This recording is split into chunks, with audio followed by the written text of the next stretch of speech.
lovely people. I'm Catherine and driving in my car. I hope you can hear me because I've forgotten to bring the microphone, so I'm talking quite loudly, so I hope I'm not yelling at you. And obviously I have to keep my eyes on the road. And I've got the camera reversed, so I am in a right-hand drive, but it probably looks like I'm in a left-hand drive. Anyway, we are going for a little walk this morning to a different wood where I've been with both Joey and Lily, and I think I mentioned a while ago that I'd take you there as well.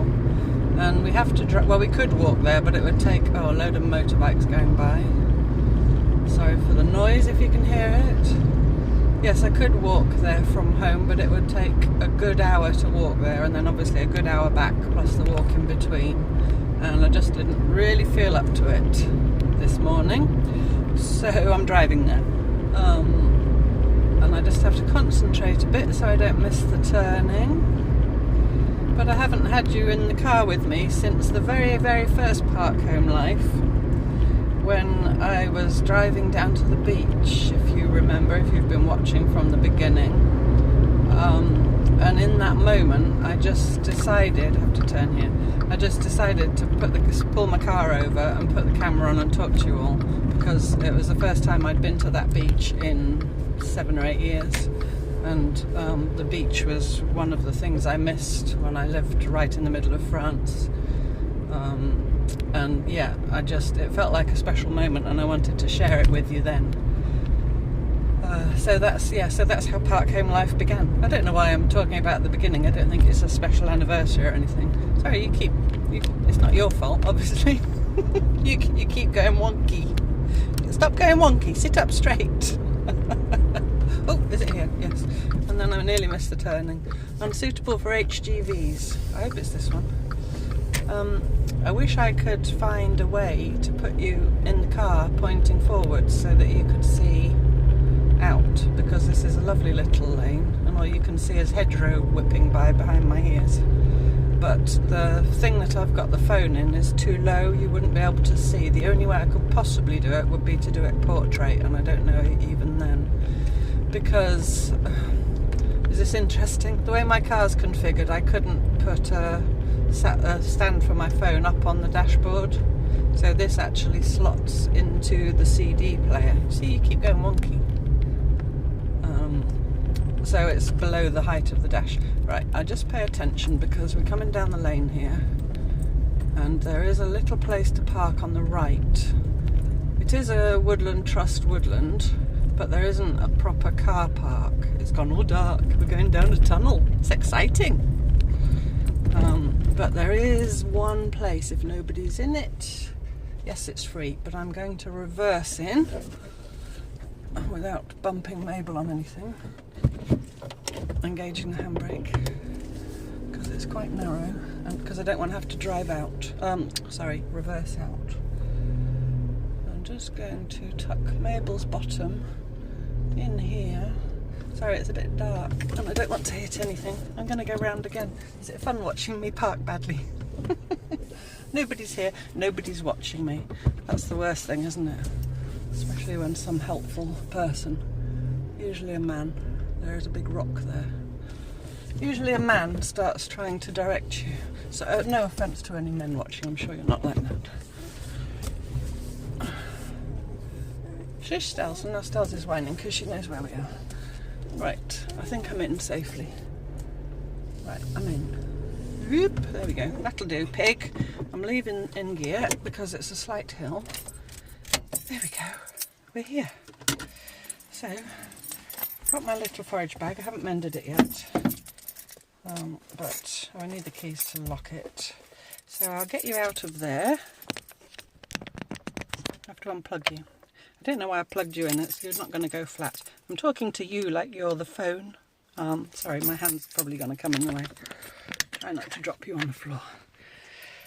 Right, so, no, I have to stop it to turn you around. Well, I'll stop it, get Stella out, and then I'll turn you around and show you where we are. Okay, here we are. This is where we are. I'll just show you the lane that we drove down. So we came down that way, down that lovely lane. Stella, unfortunately, has to stay on her lead, but I've got her one of these, fishing line leads. Because, well, it says it on the poster, because it's a nature reserve, but also there are a lot of pheasants around. You hear the cock pheasants calling every now and then, and she would be off after them. So the lane carries on down that way, and there's 2 bits of woodland dissected by this lane. So there's a little walk up there, do you see? And it does a loop and comes back here. And then I'll go around slowly so you don't get seasick. It's a beautiful morning. Look at the colour of the sky. Blue, blue, blue. We're under a lovely big old ash tree and some sycamore. And then there's another loop that comes round the other way. Now this wood's on the right here, and here are the birds. And the loop here starts and ends a little bit further down the lane. Does it, or does it come out here? I can't remember now. Oh no, it comes out here. No, we can go this way. I'm just thinking, no, I'll walk down the lane. I'd rather walk up the hill in the woods than up the hill on the tarmac. So we'll walk down the lane. Make a decision, Catherine. I have a lovely lady, also called Catherine, spelled correctly, has sent me a gimbal because she had one that she was no longer using. It only came yesterday, and I haven't got around to messing about with it yet, but it seems it's very lightweight and handy dandy. So, and you know, well, it's got tech with it, but it doesn't seem that complicated even for me. So anyway, sorry for the wobbles for now, but hopefully it will improve. I'm going to talk a bit more quietly because I feel like I'm shouting in a peaceful place, but I hope you can hear me. Excuse me. So it's lovely and cool in here. You hear the chiff-chaff. I won't video the whole walk because I think it will take me about an hour. I guess I could. You might get bored. So we get the lane over with at the beginning. Not that it's, you know, not that it's an awful... If you had nowhere else to walk, you'd be delighted to have this. But I'd much rather go up into the woods. And this woodland on my right, the piece we're going to walk around first, there's a lovely bench part way around it. It kind of opens out. So we'll have a little sit there. So I'll just keep you with me until I get up into the woods itself. And then probably turn you off for a bit because it's a bit of a climb and you'll only get me huffing and puffing.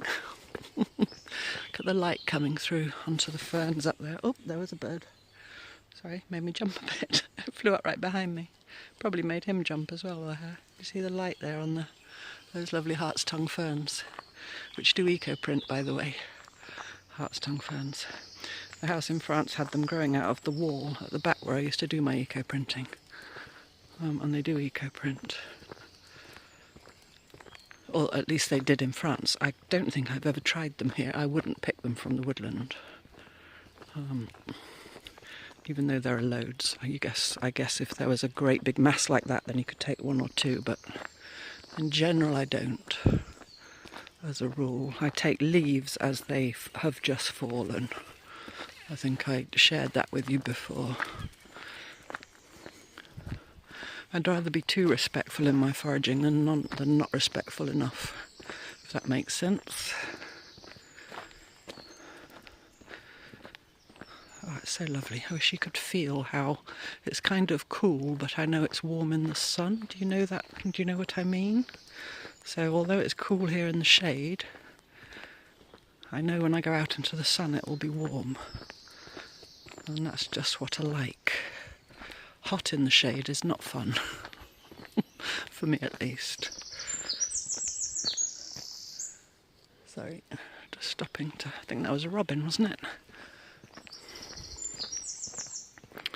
Either a robin or a wren. Sometimes I get them confused. I think it was a robin.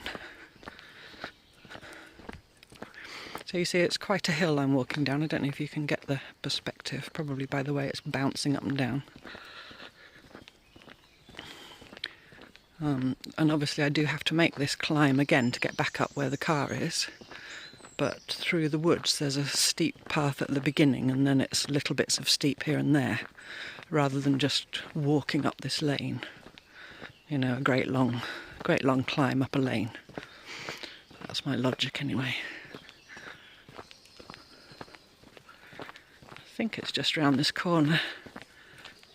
It's a wood pigeon. And another one answering. Nothing says summer. Well, lots of things say summer, but the sound of wood pigeons say summer.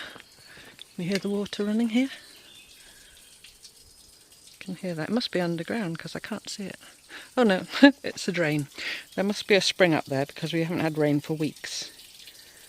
And there's water running, and there's been water running the last 2 times as well. So I think there must be an underground spring somewhere.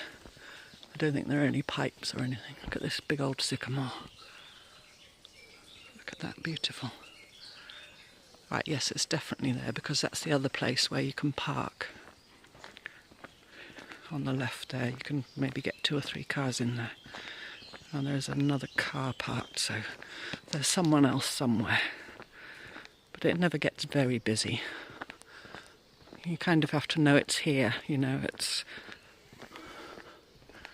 there's no signs to it or anything.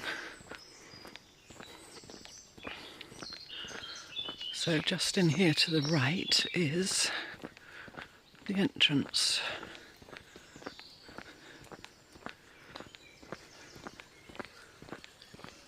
There's water running again. That's actually in the drain. That caravan's always there. I think there was a house a bit lower down. Quite a long way down actually, but it's probably theirs.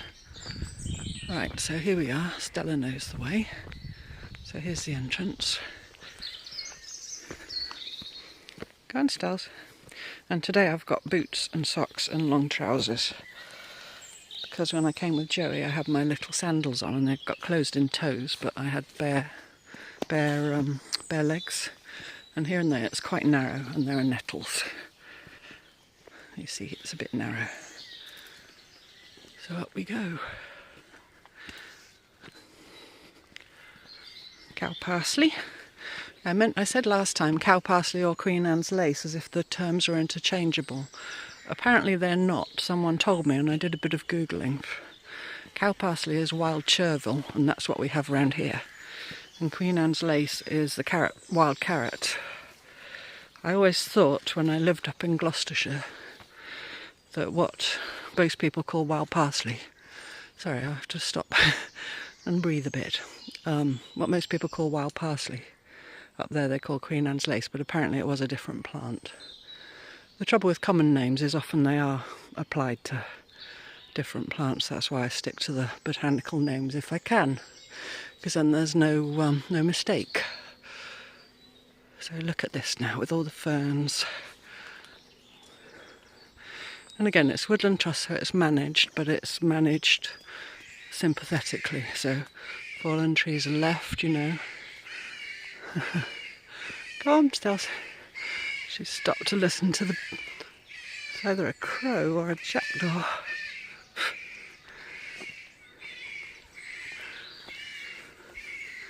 Can't see it. It's up in the canopy there.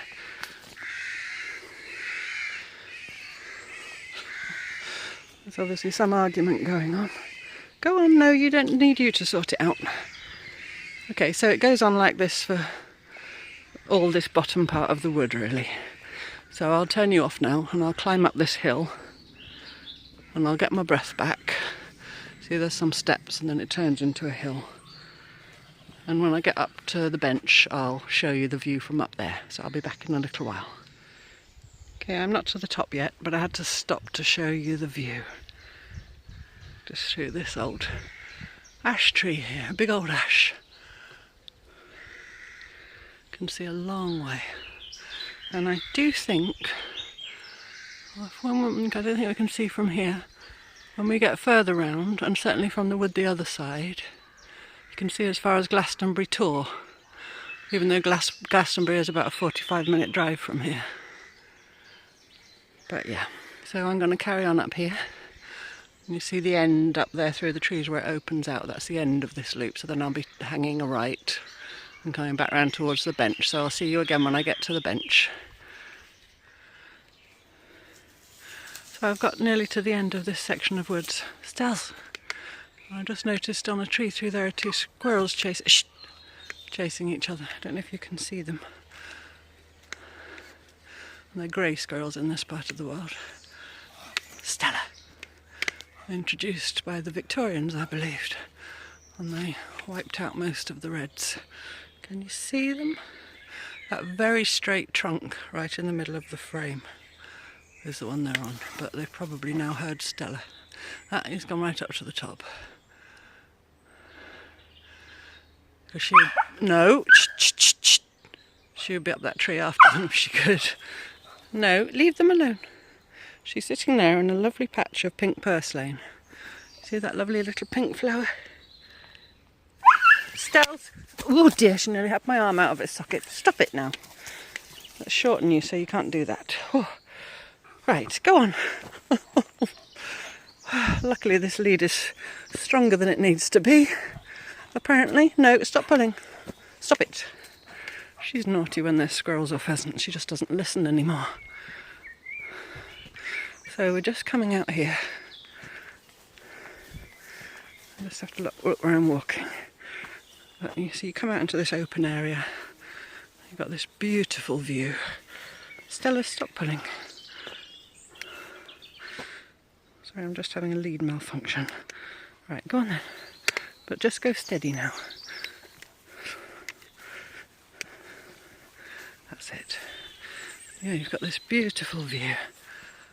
And just round this corner, in amongst all this bracken, which also eco-prints, in case you were wondering. I would take bracken because it's pretty invasive. So I would take... No, come out, Stells. You're not going for the squirrels. I would take a bit of bracken to print with. But yeah, I guess the take home is just be informed. Because even things that are now rare were possibly once invasive. And they were over-harvested and now they're rare. It's hard to imagine that happening to bracken, but you know. Anyway, I'm not here to lecture you, but look at that view. And the bench is free. I actually passed the people coming up the hill from that other car. And they had 5 little white dogs on leads. The man had 3 and the lady had 2. Gosh, did they make a row. They said good morning very loudly and shrilly, shall we say. Shrilly, shrilly, shrilly. The red campion. See the red campion? It's actually pink, but it's Silene dioica, I think the botanical name. The bees love it. And here's the bench. Here's the bench, and Stella's eaten some grass. So I'm going to have a little sit, and I'll show you the view. A little sit, Stells. I think in Dorset everybody must have really long legs, because nearly every bench I've sat on, if I can show you, my feet don't reach the ground. So yeah, Dorset people must have really long legs. Ed's bench in Duncliffe is the same, my feet don't reach the ground. So yeah, there's a lovely, lovely view. The other woods over there on the other side of the fields. Just classic Dorset countryside. Oh, this North Dorset area. Well, it's pretty similar down by the coast, I think, as well. Maybe a bit more hilly up there, down there. And the sun's come out and it's really warm. So I'm just going to sit and enjoy the view and get my breath back a little bit, and then I'll walk on back towards where my car's parked, and then we'll go into the other loop, and I'll see you then.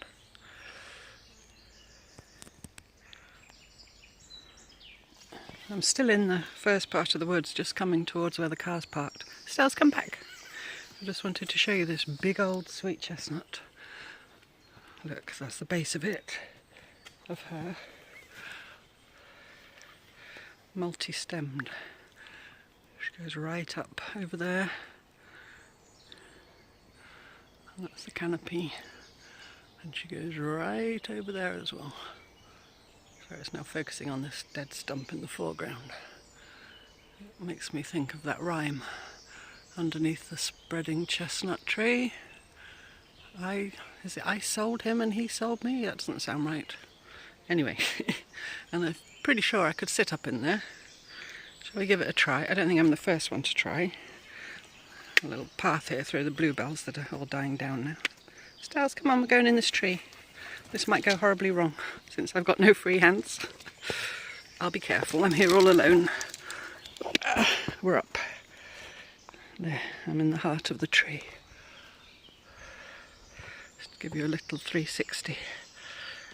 don't know how interesting it is. I'm surrounded by trunks. I'm now thinking of Lord of the Rings. I mentioned it in a video, I think last week or earlier this week, when Pippin and Merry are in Fangorn Forest, and Treebeard has to rescue them from a tree that starts enclosing them. Could have a little sit here. Let's have a little sit. Stells, don't go higher. She thinks she can climb trees. I'm sat in a tree. Is there anything better than sitting in a tree? Don't jump down there, Boo. Go back down the way we came up. So I think I might have a little peaceful sit here for a bit, and then I'll come back to you and we'll carry on. Okay, I've had my little sit. We're just coming down. My car's parked down in there somewhere. If you look down through there, you can just see the lane. You can see the lane right down in there. Stells, don't go the wrong way around a tree, Boo. That's not helpful. Come back. There's something there that she wanted to go for. Come back, Stells. Come on, Stella. Come on. There's a good girl. So just, no, go down the path. Can't do side trails when you've got your lead on. Doesn't work. So I'll just have to pay attention a little bit to where I'm going. Underfoot.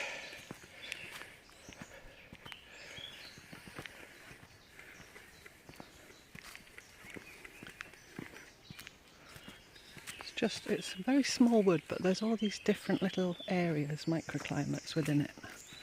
Just beautiful. And here it was really hot sitting on the bench. And now it's really cool again in here. This is why we need trees. We need trees more than ever. And there you see my car. See the roof of my car? And this here is an old quarry, very little quarry. You just see some carvings on the side there. It's a local stone. It's a kind of limestone oolite or something it's called. So we're going to go on down, across the lane and go up the other side. Stells, come on.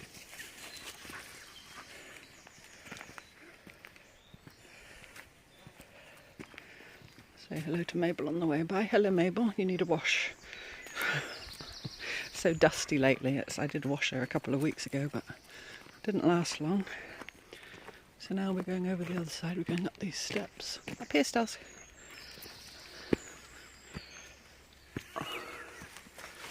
This way. And do this loop. But it's lovely. You can come here, and if you just want a short walk, another robin, I think. You're all shouting at me if you know your birds. You can either just do one loop or you can do both loops, and you can do either loop depending on how you feel, because the two sides have got different feels to them. There's a tractor going by. Ooh. Sounds like a tractor. Come on, Boo. So this first little bit of path you actually walk back along, but just up here it forks, and then it's a loop. And the first time I came with Lily, we went clockwise, and it was quite a climb. No, that's a pheasant. I don't know if you see him. You see him? He's right up there. There he goes. If she'd been off the lead, she'd have been gone. Nope, you're not chasing him, poor thing. What was I saying? Yeah, the other path is right down in there. The other half of the loop. And so if you go clockwise, you've got a pretty hard climb at the very end of the walk. When I came with Joey, we went anti-clockwise. And although you do have to come up the same hill, it's more gradual the other way. You know, it's a bit and then a straight bit and so on. You have to think of these things when you're, you know, not as young and fit as you once were. And it was when I did the walk with Joey, and we went anti-clockwise, that I spotted Glastonbury Tor in the distance. We didn't see it, Lily and I, because it was behind us, if that makes sense. So hopefully I'll remember where I spotted it, and then I can show you. There's another one.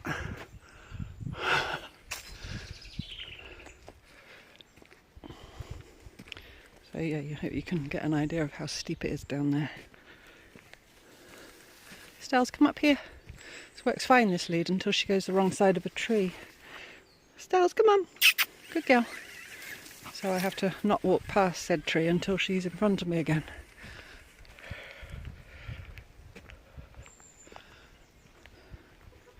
And we got purple to match her harness and her bandana.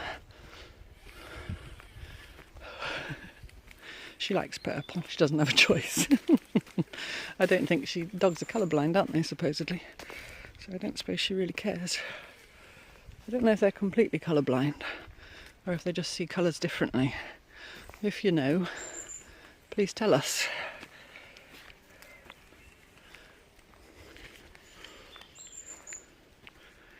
So I think the fork is round here. See, this side of the woods is much more kind of regimented. I mean, these little oaks have obviously all been planted.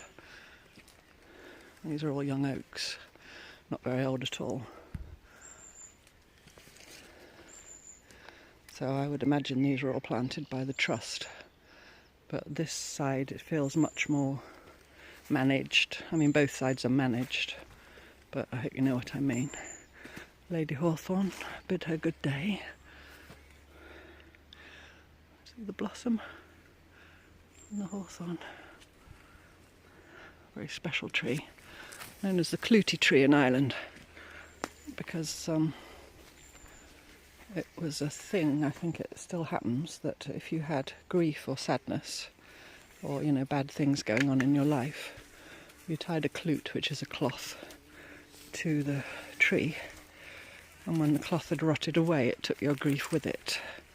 Sadly, these days I do believe the Clootie trees that are still in Ireland, people tie polyester to them, which will never rot away. And it's not good. It's basically littering, isn't it?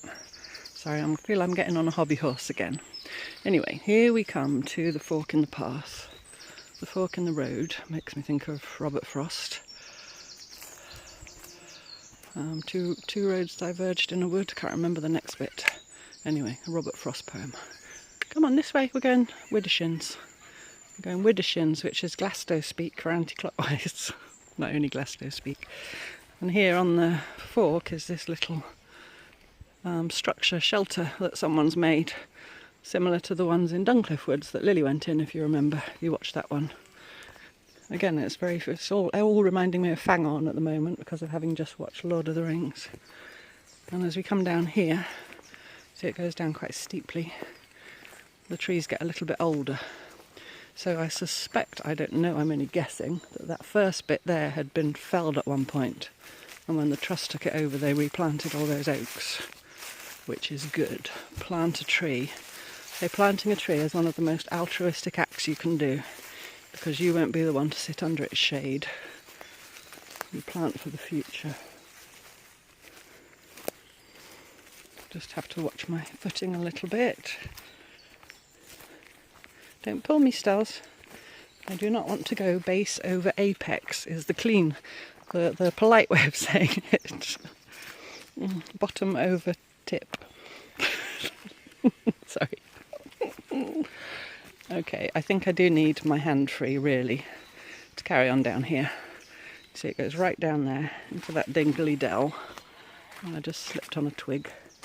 So just for safety's sake, I will turn you off. And I'll come back to you once I'm a little bit further on.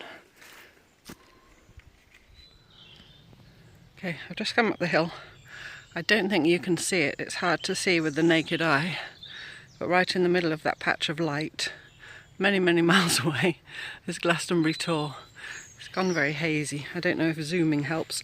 Still stay. I'll try. No, you're just seeing a patch of light. I'm sorry about that. Anyway, you can see Glastonbury Tor across there. And I'm pretty sure there was a roe deer right down below. And I stopped and stood quietly. And Stella was very interested, but she wasn't. She kind of has a different kind of interest depending on what the animal is. And deer, she kind of registers that they're there, but she wouldn't chase them or anything. and she was kind of doing that, and it made me think of my horse Balder in France. He had a very distinctive prick of his ears and turn of his head if there was a deer in the woods, which every ride we saw 2 or 3. And when I was just with Balder, after Sirius was too old to come with us anymore, we could sit, I could sit and he could stand, and the deer would not be disturbed because they just saw and smelt horse, which is obviously another prey animal, so they weren't worried about me on his back.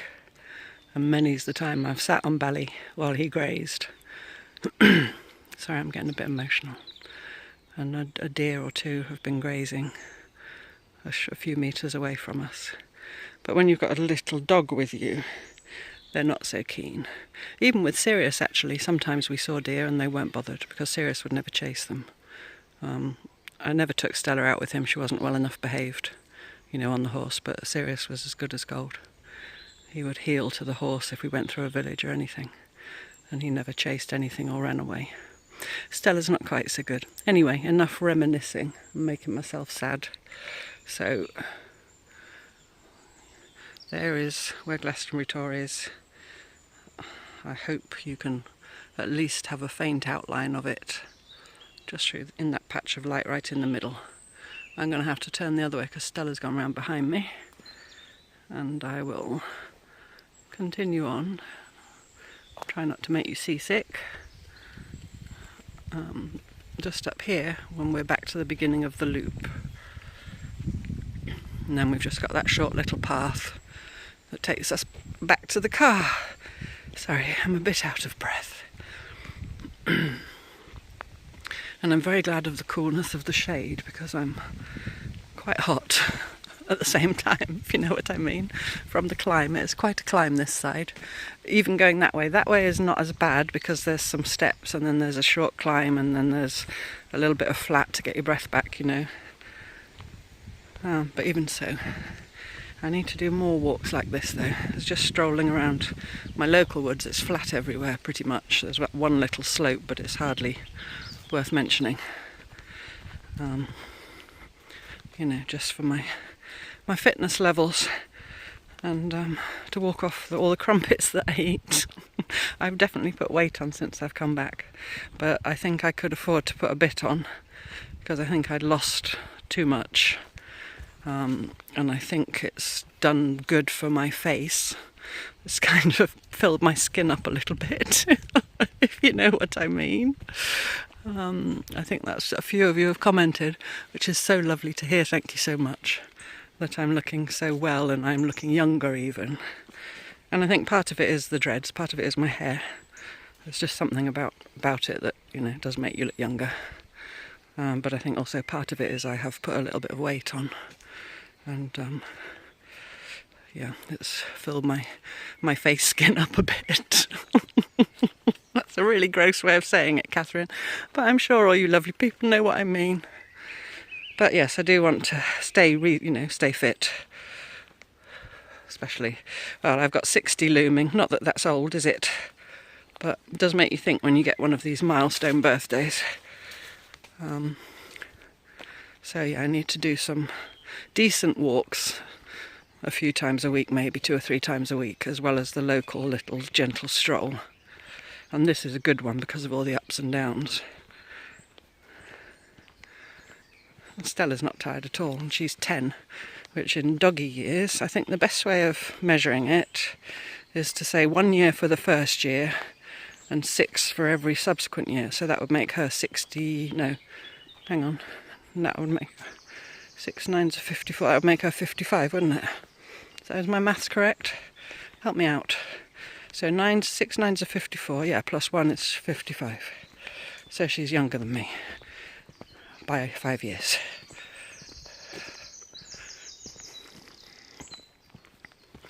But, she's a little crossbreed, and she's very fit.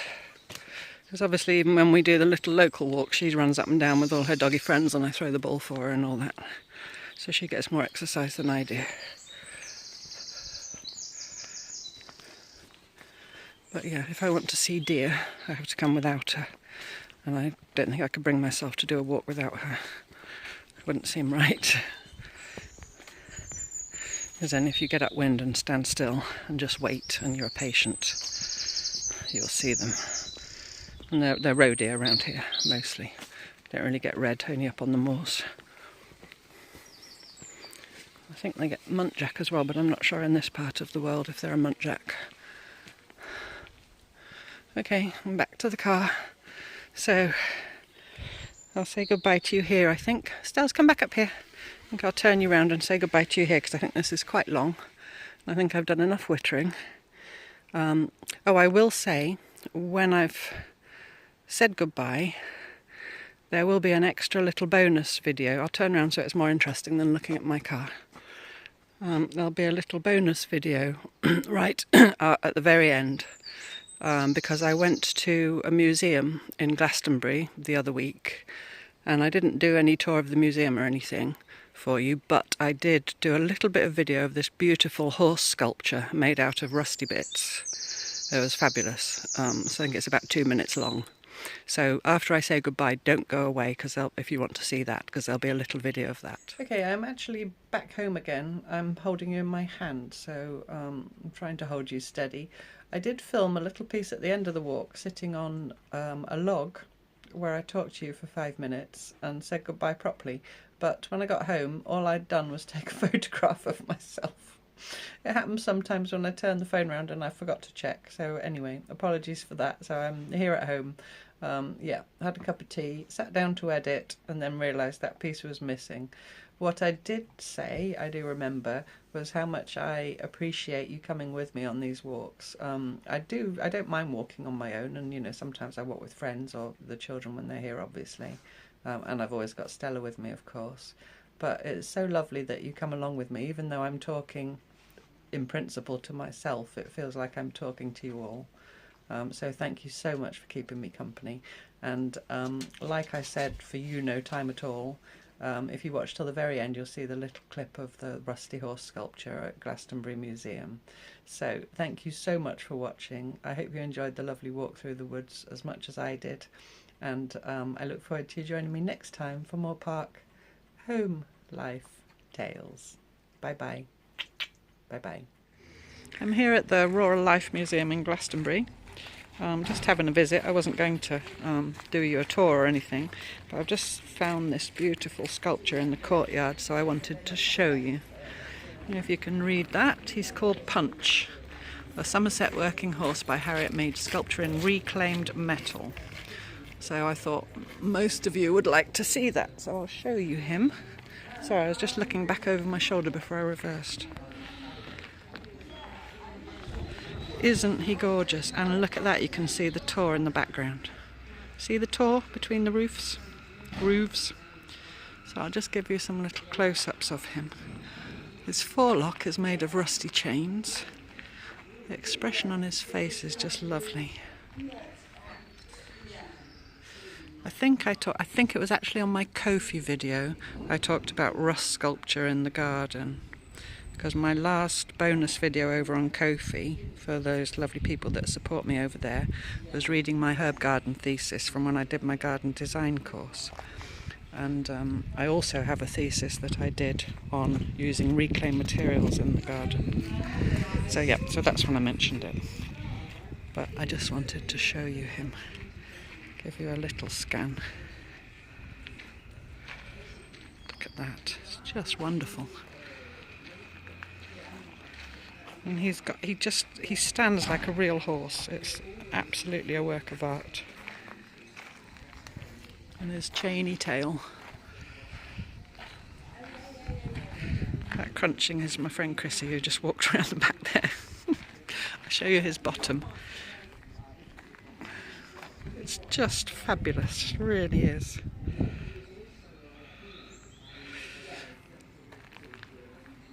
Show you around the other side.